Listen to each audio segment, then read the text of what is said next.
Hormuz প্রণালীকে কেন্দ্র করে Iran ও ওমানের মধ্যে চলমান আলোচনায় ইতিবাচক অগ্রগতির ইঙ্গিত মিলতেই আন্তর্জাতিক বাজারে পরিশোধিত জ্বালানি তেলের দাম কমেছে।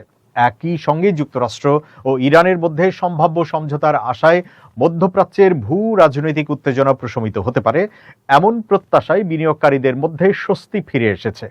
এর প্রভাবেই বৃহস্পতিবার তেলের বাজারে নিম্নমুখী প্রবণতা দেখা যায়। ব্রিটিশ বার্তা সংস্থা রয়টার্স জানিয়েছে, গ্রিনিচ মান সময় রাত 12:24 পর্যন্ত লেনদেনে ব্রেন্ট ক্রুড প্রতি ব্যারেলে 37 সেন্ট বা প্রায় 0.5% কমে $79.08 নেমে আসে। একই সময় যুক্তরাষ্ট্রের ওয়েস্ট টেক্সাস ইন্টারমিডিয়েট অপরিশোধিত তেলের দাম 53 সেন্ট বা প্রায় 0.7% কমে প্রতি ব্যারেল $74.69 লেনদেন হয়।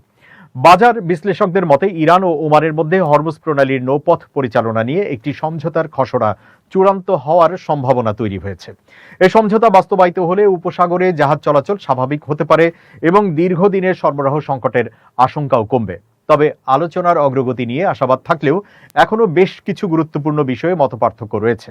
বিশেষ করে প্রণালীতে জাহাজ চলাচলের নিয়ন্ত্রণ, পণ্যবাহী জাহাজের প্রবেশ ও প্রস্থান পদ্ধতি এবং সম্ভাব্য ফি নির্ধারণের বিষয়গুলো নিয়ে আলোচনা অব্যাহত রয়েছে। তাই চূড়ান্ত সমঝোতা না হওয়া পর্যন্ত বাজারে অনিশ্চয়তা পুরোপুরি কাটেনি।